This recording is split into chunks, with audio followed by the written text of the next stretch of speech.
The emergency beacon pierced through the quiet of the space station's medical bay, its urgent red pulse casting dancing shadows across the sterile white walls.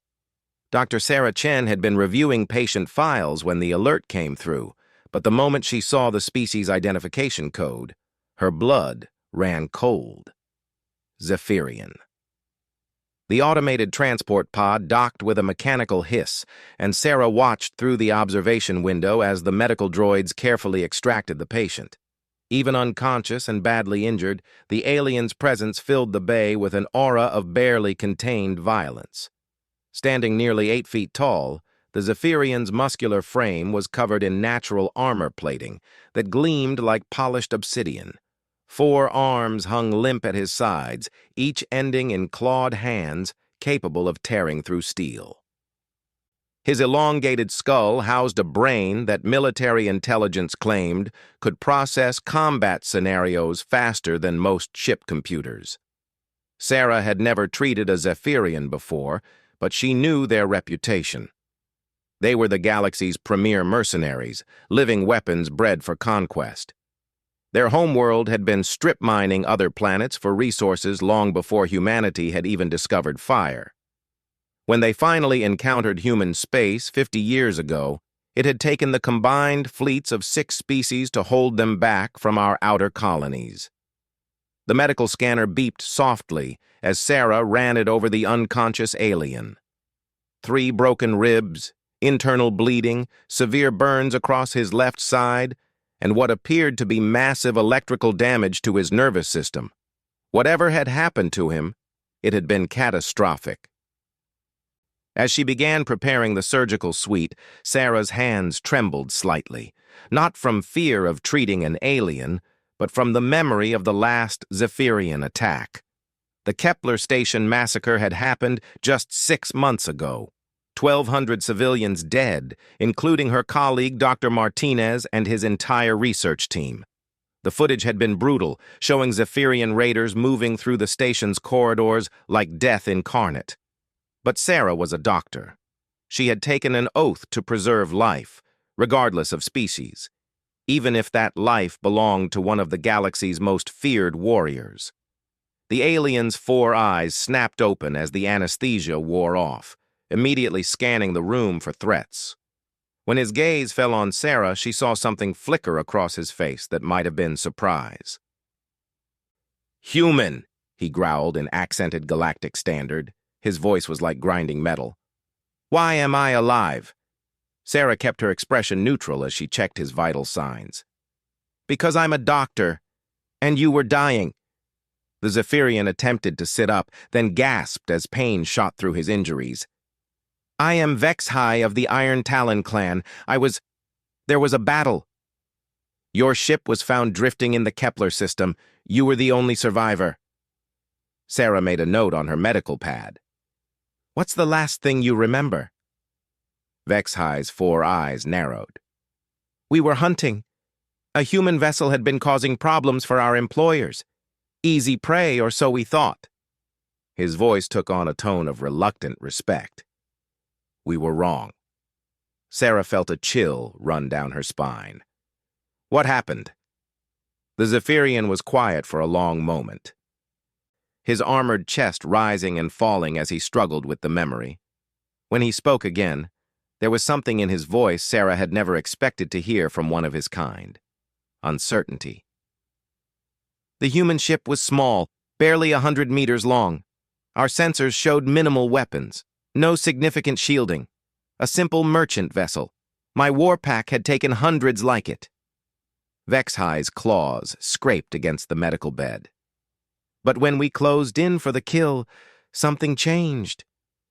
Sarah found herself leaning forward despite her better judgment. In all the intelligence briefings about Zephyrians, she had never heard one speak with anything approaching vulnerability. "The human captain opened a communication channel," Vexhai continued. "A female voice. She was calm, controlled. She told us to withdraw immediately or face the consequences." The alien's laugh was bitter. "We had 12 ships. They had 1. I gave the order to attack." The medical bay's environmental systems hummed softly in the silence that followed. Sarah waited, knowing that whatever came next would explain the devastating injuries she had spent 12 hours repairing. The human woman spoke again. Just 3 words. Vex High's 4 eyes focused on Sarah with an intensity that made her skin crawl. She said, "Honey, they're back." Sarah felt her breath catch. "What does that mean?" "At first, nothing. We continued our attack run. Then our sensors detected another ship dropping out of hyperspace behind us. Still human design, but larger. Much larger." Vexa High's voice dropped to almost a whisper. "And armed like nothing I had ever seen." The alien struggled to sit up again, and this time Sarah helped him, adjusting the bed's position to accommodate his 4-armed physiology. She told herself it was just good medical practice, but she couldn't deny her curiosity about his story. "The new ship hailed us immediately," Vexahai said. "A male voice, speaking our language perfectly. He knew our clan names, our ranks, even our individual combat records. Then he said something that chilled my blood." "What?" "He said, 'You just threatened my wife.'" And then the shooting started. Sarah had reviewed the wreckage reports from Vex High's rescue. 12 Zephyrian warships, each one a masterpiece of destructive engineering, had been reduced to scattered debris. She had assumed it was the result of some kind of internal conflict or perhaps an encounter with one of the galaxy's other major powers. But 1 human ship. "That's impossible," she said. "No single vessel could take on an entire Zephyrian war pack." Vex High's laugh was harsh and bitter. "That's what I thought, what we all thought. We were the apex predators of known space. We had conquered 17 star systems. Our weapons could crack planets." He paused, his clawed hands clenching into fists. "We were children playing with toys compared to what that human brought against us." The alien's 4 eyes grew distant as he relived the battle. "The ship was beautiful in its lethality, sleek, predatory like a blade made of starlight. But it wasn't the design that destroyed us. It wasn't even the weapons, though they were beyond anything in our arsenal." Sarah found herself hanging on every word. "Then what was it?" "The pilot. The human male flying that ship fought like—" Vexhai struggled to find the words. "Like mathematics given form. Every move calculated, every shot precise. He didn't just defeat us. He dismantled us." The Zephyrian warrior's voice grew quieter as he continued. "My ship was the last one standing. I watched him destroy 11 warships in the span of 10 minutes. Not through overwhelming firepower or superior numbers, but through pure skill. He knew exactly where to hit each vessel to cause maximum damage with minimum effort." Sarah checked the chronometer on the wall. Her shift was ending soon, but she couldn't bring herself to leave. This account would be invaluable to the human defense forces. But more than that, she found herself fascinated by the obvious trauma in Vexahai's voice. She had never seen a Zephyrian display anything resembling fear. "When he finally turned his attention to my ship, I thought I might have a chance. I was the Warpack leader after all. I had survived 100 battles. I activated our clan's most sacred combat protocols, weapons that had been passed down through 10 generations of warriors." Vexhai's voice cracked slightly. "He disabled them all in 30 seconds. How? Precision. Surgical strikes that left our ship helpless but intact. He could have killed me at any moment, but he chose not to. Instead, he brought his ship alongside mine and opened another communication channel." Sarah realized she was holding her breath. The human spoke directly to me. He knew my name, my clan history, even the names of my offspring back on the homeworld. Then he told me something that I will remember until the day I die. "What did he say?" Vex High's 4 eyes met Sarah's, and she saw something she would never have expected from a Zephyrian warrior. Respect. He said, "Your war pack threatened an innocent woman who was just trying to make an honest living trading medical supplies to colony worlds. She's under my protection. All humans are under my protection. If you or any of your kind ever threaten another human civilian again, I will find you. And next time, I won't be merciful." The medical bay fell silent except for the soft beeping of monitors. Sarah struggled to process what she was hearing. A single human had not only defeated an entire Zephyrian war pack, but had done so while showing restraint. "What happened next?" she asked. "He released my ship's safety locks and used some kind of tractor beam to push us away from the combat zone. Then he returned to his mate's vessel and both ships jumped to hyperspace. They left me alive, adrift, with a message to carry back to my people." "And what was that message?" Vexhi's voice was barely audible. "That humanity is not prey, that we had gravely underestimated your species, and that if we continued our raids against human space, we would face consequences beyond our comprehension." Sarah felt a mixture of pride and disbelief. "But you're here, in human space. After that warning." The Zephyrian's expression grew complex, a mixture of shame and curiosity. "I came seeking answers. My clan leaders refuse to believe my report. They think I am either lying or have gone mad. They have already authorized new raids against human colonies. So why are you here?" "Because I had to know. I had to understand how one human could possess such devastating capability. And because—" Vexhi hesitated, looking uncomfortable. "Because I felt something I had never experienced before." "What?" "Respect. That human could have killed me, could have made my death a message to my people. Instead, he showed mercy. In Zephyrian culture, such restraint in the face of absolute victory is considered the highest form of strength." Sarah began to understand the implications of what she was hearing. If other Zephyrian clans were planning new attacks on human space, they needed to be warned. But more than that, she realized that Vexhi might be the key to preventing a larger conflict. "What will you do now?" she asked. The alien warrior was quiet for a long time, his 4 eyes staring at the ceiling of the medical bay. When he finally spoke, his voice carried a weight that Sarah hadn't heard before. "I don't know. My clan sees me as a failure, a warrior broken by defeat. But I have seen what humans are capable of when pushed too far. If my people continue down this path, there will be war," Sarah finished. "Not war, extinction." Vexhi turned his gaze back to her. "Tell me, human doctor, the male who destroyed my war pack, is he typical of your species' warriors?" Sarah thought about the question carefully. She knew about humanity's military capabilities, but the encounter Vexhi described was beyond anything she had heard of in the official reports. "I don't know," she said honestly. "But I think you're about to find out." Vexhi's expression grew troubled. "What do you mean?" Sarah checked her communication device and saw multiple priority alerts waiting. Emergency bulletins from the Colonial Defense Force, tactical advisories, mobilization orders. Her heart sank as she read the timestamps. According to these reports, 3 Zephyrian war packs attacked the Centauri trade route 6 hours ago. She looked up at Vexhi. "It seems your people didn't listen to your warning."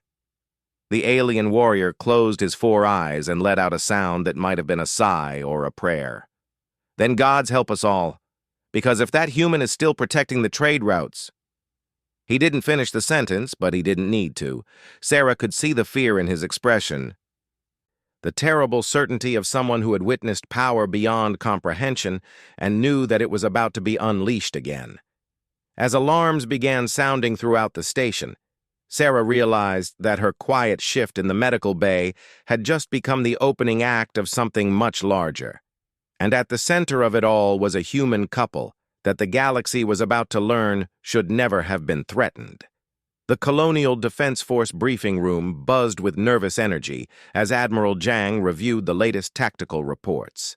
3 Zephyrian war packs had struck simultaneously along the Centauri trade corridor, hitting merchant vessels and mining platforms with typical ruthless efficiency.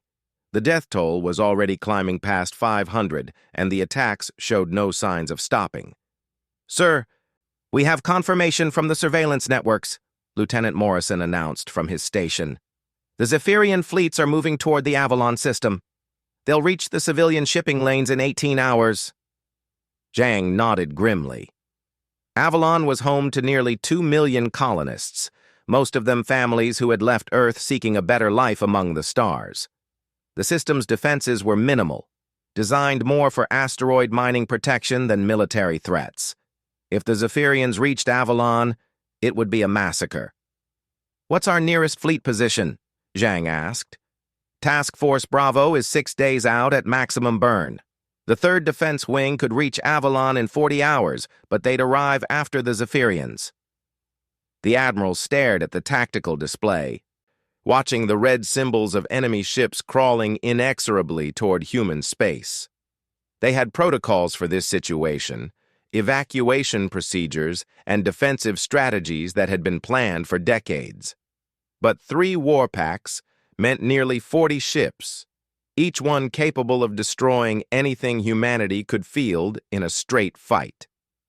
"Sir," Morrison said, his voice carrying a note of confusion, "I'm picking up a priority transmission from the Kepler station area. It's using old military encryption codes." "Put it through." The main screen flickered, then resolved into the image of a woman Zhang recognized from intelligence files. Captain Elena Vasquez, commander of the merchant vessel Harmony's Dream. But something was different about her appearance. Gone was the simple jumpsuit of a civilian trader, replaced by what looked like a modified naval uniform that Zhang didn't recognize. "Admiral Zhang, this is Captain Vasquez. I'm transmitting from coordinates 47.6 by -12.8, approximately 6 hours from the Avalon system." Zhang leaned forward. "Captain, you need to evacuate that area immediately. 3 Zephyrian warpacks are inbound to your position." Vasquez smiled, and there was something in that expression that made Zhang suddenly reconsider everything he thought he knew about the woman. "With respect, Admiral, I'm aware of the threat. That's why I'm here." "Captain, I don't understand. Your ship is a civilian merchant vessel. You can't possibly engage 3 warpacks." "Actually, sir, there's been a bit of confusion about my ship's classification."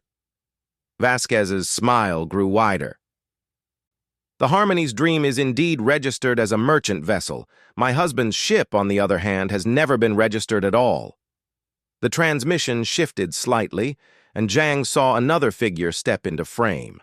The man was tall, lean, with the kind of quiet intensity Zhang recognized in special operations veterans. But there was something else in his eyes, something that made the Admiral's combat instincts suddenly sit up and take notice. "Admiral," the man said, his voice carrying the calm authority of someone accustomed to command. "Marcus Cole, independent defense contractor. My wife and I are prepared to handle the Zephyrian situation." Zhang blinked. "Mr. Cole, I appreciate your willingness to help, but this is a military matter. 3 warpacks represent 40 ships and nearly 10,000 Zephyrian warriors. This isn't a situation that civilians should—" "Admiral," Cole interrupted gently, "with all due respect, you're operating under some incorrect assumptions. May I clarify?" Before Zhang could respond, his communications officer looked up from her station with a puzzled expression. "Sir, I'm detecting another ship in their vicinity. The sensor signature is unusual." "What do you mean, unusual?" "Well, sir, the power readings are off the charts, and the configuration doesn't match anything in our database. It's like nothing I've ever seen." Cole nodded. "That would be the Phoenix. She's been with me for quite some time." Zhang felt a cold suspicion beginning to form. "Mr. Cole, exactly what kind of independent contractor are you?" "The kind that specializes in problems other people can't solve." Cole's expression grew serious. "Admiral, I understand your concern. You're looking at a situation that appears hopeless by conventional standards. 3 war packs against minimal defenses, thousands of lives at stake, and no way to get sufficient force to the area in time. That's correct. But you're thinking about this the wrong way. You're assuming that more ships equals better odds. That overwhelming force is the only path to victory. Cole paused, and Zhang saw something flicker in his eyes that made his blood run cold. That's not how I work. Elena stepped forward again. Admiral, 6 months ago, Marcus defeated an entire Zephyrian war pack to protect my ship. 12 ships, gone in 10 minutes. We recovered one survivor who's currently recovering at Kepler Station under Dr. Chen's care. Zhang felt the room go quiet around him. He had read the reports about the debris field found in the outer system, the wreckage of what appeared to be Zephyrian vessels. Intelligence had assumed it was the result of some kind of internal conflict. You're telling me that one ship destroyed 12 Zephyrian warships? I'm telling you, Cole said quietly, that threatening innocent people was a mistake, one that I'm about to ensure they don't repeat. The Admiral looked around the briefing room at his staff. He could see the same mixture of disbelief and desperate hope in their faces that he was feeling. Mr. Cole, even if what you're saying is true, you're talking about 3 war packs now. 40 ships. The numbers... Admiral, may I share something with you? Cole's voice remained calm, but Zhang could hear an undercurrent of steel beneath the politeness. Mathematics is a beautiful thing. Force multiplication, tactical geometry, the precise application of overwhelming violence at critical junctures. Most people see 40 ships and think the problem is insurmountable. And you see it differently? I see 40 targets. The transmission flickered for a moment, and when it stabilized, Zhang could see the interior of what was clearly a military-grade command center behind the couple. Banks of sophisticated equipment, tactical displays showing real-time tracking of the approaching Zephyrian fleets, and what looked like weapons controls that were decades ahead of anything in the Colonial Defense Force arsenal. Admiral, Elena said, her voice taking on a more formal tone, we're transmitting our engagement authorization codes now. You'll find that Marcus has full authority to operate in human space under emergency protocols. Zhang watched as his communications officer's eyes widened at whatever was appearing on her screen. Sir, these codes, they're black-level classification. I've never seen anything like them. Who authorized this? Zhang demanded.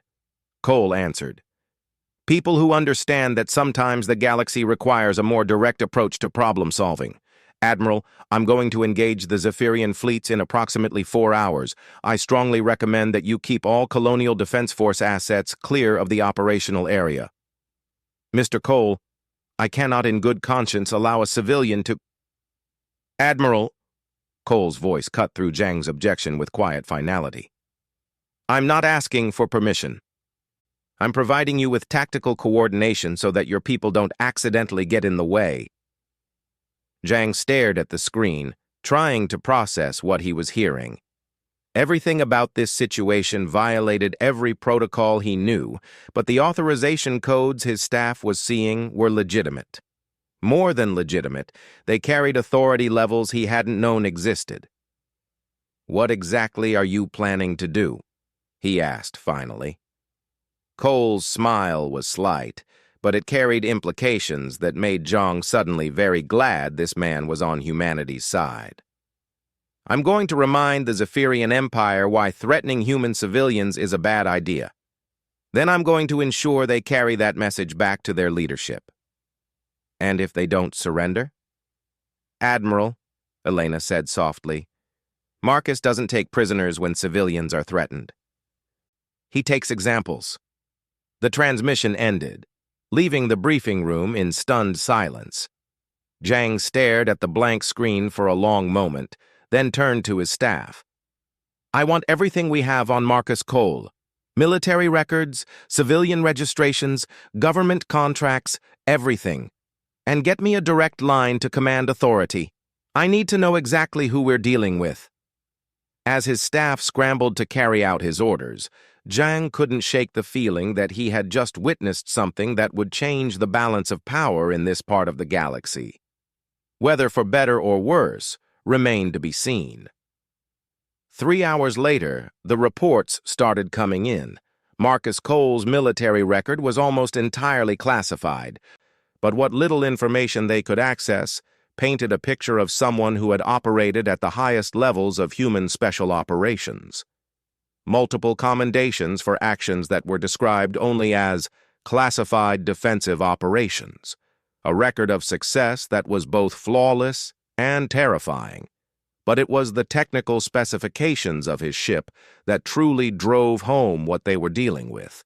The Phoenix wasn't just advanced, it was revolutionary.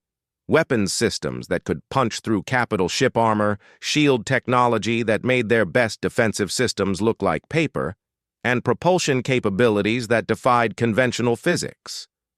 "Sir," Morrison said, his voice barely above a whisper, "according to these specs, his ship could take on our entire fleet single-handedly." Zhang nodded slowly. "And now he's about to use it against 3 Zephyrian war packs. Admiral, should we warn the Zephyrians? Give them a chance to withdraw?" Zhang considered the question, thinking about the reports of Zephyrian raids, the civilian casualties, the families that would never come home. No. They were warned once. They chose not to listen. An hour before the engagement was scheduled to begin, Zhang's communication console chimed with an incoming message from the operational area. This time it was Cole alone, and something in his expression had changed. The polite restraint was gone, replaced by something that made Zhang instinctively step back from the screen.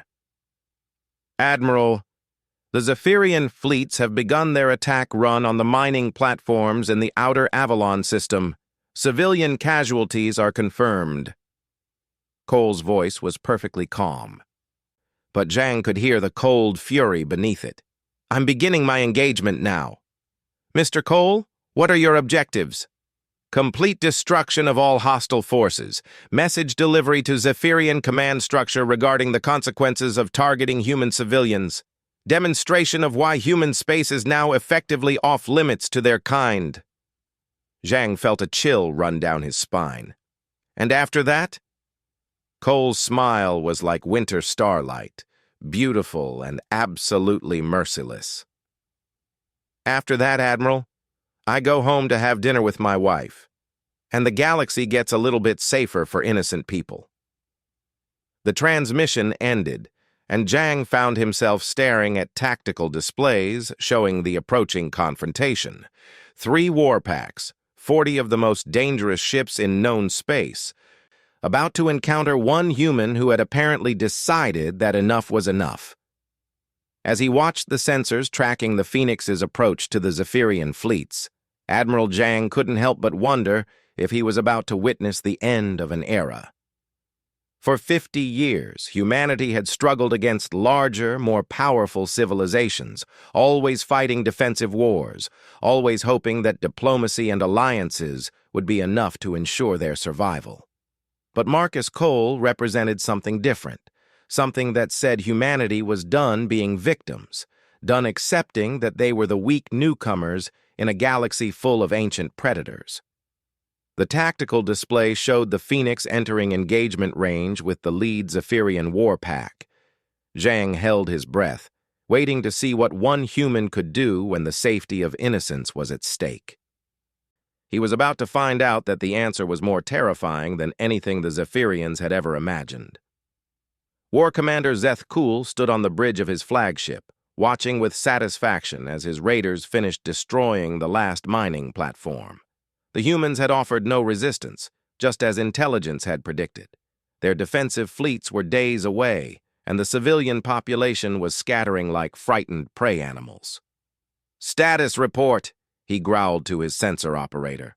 "All primary targets eliminated, War Commander. 47 mining platforms destroyed, 13 cargo vessels captured or destroyed. Estimated human casualties exceed 800. Zethkul's mandibles clicked with approval. This raid would send a clear message to the human colonies that the Zephyrian Empire was not to be trifled with.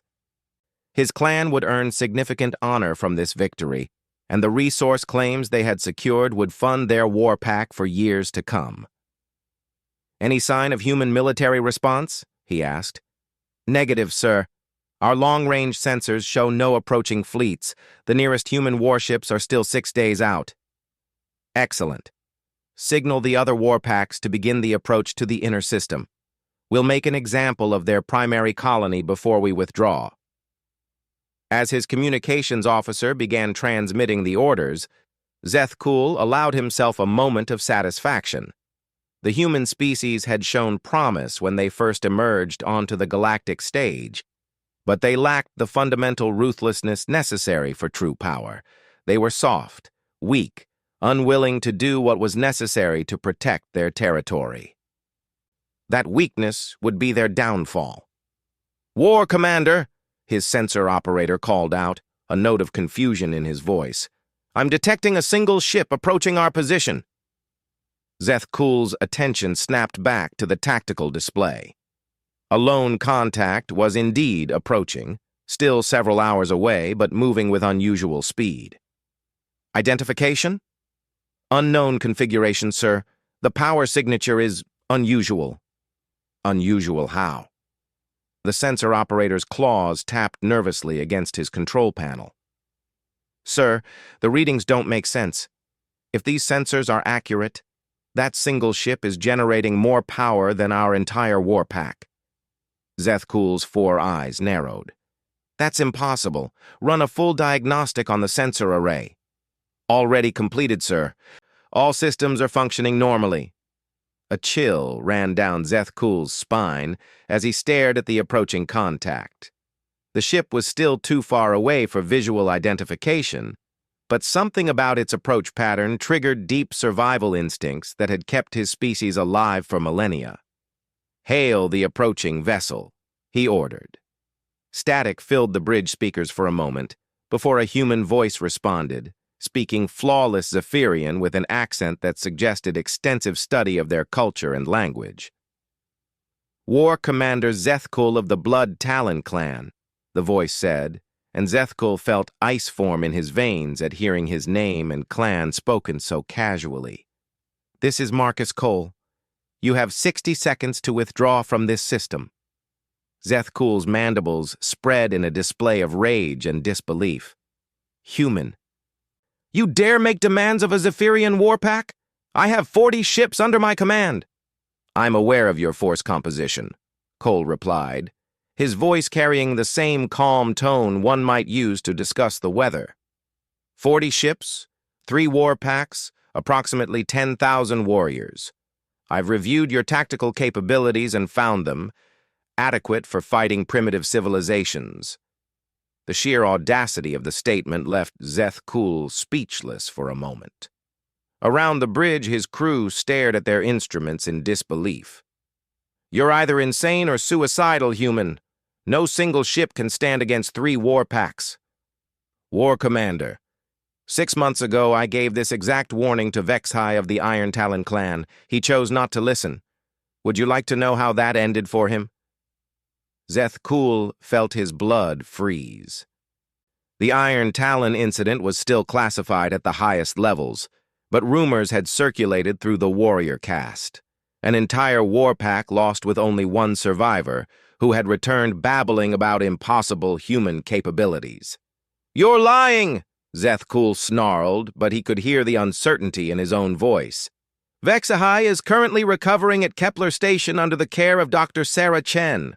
I left him alive to carry a message to your people. That message was apparently ignored." The human's words hung in the air of the bridge like a death sentence. Zethkul's tactical officer looked up from his console with visible concern. "War Commander, the approaching ship has just entered our long-range weapon system's effective range. Should we open fire?" Zethkul stared at the tactical display. Every instinct screamed at him to attack, to destroy this arrogant human before he could pose a real threat. But Vexhai's account had been detailed, and if even half of it was true, 30 seconds, War Commander. Cole's voice interrupted his thoughts. I'm currently tracking 6 mining platforms in this system that are still showing life signs. Civilian refugees who are hiding in the wreckage of their homes. Every second you delay, they remain in danger. We are Zephyrian warriors, Zethkul roared. We do not flee from a single human ship. Then you die like Zephyrian warriors, beginning engagement in 10 seconds. What happened next defied everything Zethkul understood about space combat. The human ship, still barely visible on long-range sensors, suddenly vanished from their screens entirely. For a moment, Zethkul thought it had fled or perhaps suffered some kind of catastrophic system failure. Then his tactical officer screamed, "War Commander! Ship decloak off our port bow! Distance 50 kilometers!" The main viewer shifted to track the new contact, and Zethkul found himself staring at a ship that seemed to have been crafted by the gods of war themselves. Sleek and predatory, it moved through space with an organic fluidity that made his own vessels look clumsy by comparison. But it was the weapons arrays that made his breath catch in his throat. Energy cannons of a design he had never seen before, each one larger than the main guns on his flagship. Missile batteries that could have housed in any of his escort vessels, and shield generators that were producing a defensive field so dense it was visible to the naked eye. All ships, concentrate fire on the human vessel, Zethkul ordered. The combined firepower of 3 war packs lit up space around the Phoenix. Particle beams that could melt through capital ship armor, plasma torpedoes that could crack asteroids, antimatter missiles that could sterilize entire planets. The barrage was enough to destroy a small moon. When the energy discharge cleared, the Phoenix hung in space completely unharmed. Its shields hadn't even flickered. Impressive, Cole's voice came over the communication channel, still maddeningly calm. Your weapons are more advanced than I expected. Unfortunately for you, that's still not enough. The Phoenix moved, and Zethkul realized that everything he had learned about space combat was about to become obsolete. The human ship didn't follow conventional attack patterns or predictable tactical maneuvers. Instead, it flowed through the battlefield like liquid death, each movement calculated to maximize damage while minimizing exposure. The first Zephyrian ship died in seconds, a surgical strike that targeted the exact weak point in its armor, causing a cascade failure that tore the vessel apart from within. The second ship lasted longer, perhaps 10 seconds, before its reactor went critical under the Phoenix's precise fire. But it was the way Cole moved between targets that truly demonstrated the gulf between human and Zephyrian capabilities. Each attack was perfect, each maneuver flawless. There was no wasted motion, no unnecessary violence. Just the methodical application of overwhelming force against targets that had made the mistake of threatening innocent people. War Commander, his communications officer called out. Ships 7 through 12 report critical damage. Warpack Beta is requesting permission to withdraw. Zethkul watched in horror as another of his vessels was cleanly bisected by a weapon beam that seemed to cut through matter at the molecular level. They had been fighting for less than 3 minutes, and he had already lost nearly a third of his fleet. All ships, execute scatter pattern Gamma, get us some distance. But the Phoenix was faster than his ships, more maneuverable, and seemingly capable of tracking multiple targets simultaneously. As his fleet attempted to disperse, Cole simply adjusted his attack pattern, picking off vessels that strayed too far from the group's defensive formation. The human was fighting with mathematical precision, and Zethkul began to understand that this wasn't a battle. It was an execution. War Commander Cole, Zethkul said, opening a direct communication channel. We yield. Cease your attack. The Phoenix paused in its systematic destruction of his warpack, holding position just outside the effective range of his remaining weapons. You yield? Yes, we surrender. Mercy. There was a long pause before Cole responded, and when he did, his voice carried a weight that made Zethkul's armored skin crawl. "War Commander, you just finished slaughtering 800 innocent civilians. You were preparing to attack a colony world with 2 million inhabitants. And now you want mercy?" Zethkul could hear the judgment in the human's voice and realized with growing terror that Cole wasn't interested in conventional surrender terms. "What do you want?" he asked, his voice barely above a whisper. "I want you to understand something, War Commander. This attack on Avalon represents the last time any Zephyrian force will threaten human civilians. I'm going to let some of your ships survive this encounter so that they can carry a message back to your empire." "What message?" "That human space is now under my protection. That any future attacks on our colonies will result in direct retaliation against Zephyrian worlds, and that I have the capability to make good on that threat." The Phoenix moved again, and 3 more Zephyrian ships died in a display of firepower that seemed to bend the laws of physics. But Cole wasn't randomly destroying vessels anymore. He was selecting specific targets, leaving others intact but disabled. "War Commander, you're going to return to Zephyrian space with 7 ships. That's enough to maintain your credibility, but small enough to demonstrate my restraint. You're going to report to your leadership that humanity is no longer available as a target for your raids." Zethkul stared at the tactical display, watching as the Phoenix systematically dismantled his remaining fleet with surgical precision. Of his 40 ships, only 12 were still showing life signs, and 7 of those were so badly damaged they would need major repairs just to reach Zephyrian space. "And if our leaders don't accept your message?" Cole's response came without hesitation. "Then I'll deliver the next one personally, to your home world." The words hung in the vacuum of space like a death sentence. Zethkul realized he was looking at something completely outside his experience, a human who possessed the power to back up threats that should have been impossible to make.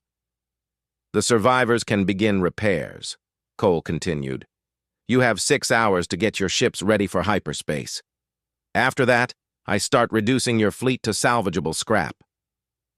The Phoenix began to withdraw, pulling back to a safe distance, but maintaining sensor lock on the surviving Zephyrian vessels. Zethkul watched it go, his mind struggling to process what had just happened. A single human pilot had destroyed 33 warships in under 15 minutes. Not through luck or superior numbers, but through pure skill and technological superiority that made Zephyrian military doctrine look like cave paintings by comparison. As his remaining crew worked frantically to repair their damaged ships, Zethkul composed the most important message of his career, a message that would change the balance of power in the galaxy and ensure that human space became a place where even the most aggressive civilizations would think twice before treading.